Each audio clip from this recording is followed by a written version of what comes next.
আসসালামু আলাইকুম। আচ্ছা, আপনার এটা কতদিন থেকে গলায়? 1 বছর। 1 বছর আগে। তার আগে কি এখানে ফুলা ছিল?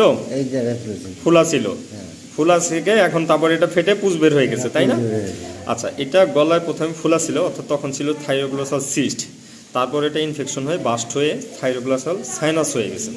আচ্ছা, এটা নর্মাল কোনো পুঁজ না।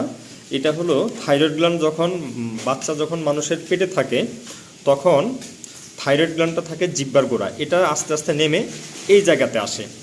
নামার সময় এখানে কিছু টিস্যু রয়ে যায়, তখন এটা ফুলে যায়। ফুলে গিয়ে এরকম একটা সিস্ট তৈরি হয়, যেটা পরে ইনফেকশন হয়ে সাইনাস তৈরি হয়। এটা মোটামুটি একটু বড় অপারেশন, আমাদের 1.5 থেকে 2 ঘন্টা সময় লাগবে।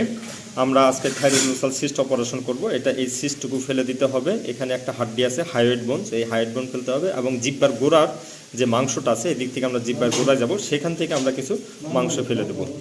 ওকে, চলুন আমরা অপারেশন শেষে দেখাবো ইনশাল্লাহ। আসসালামু আলাইকুম।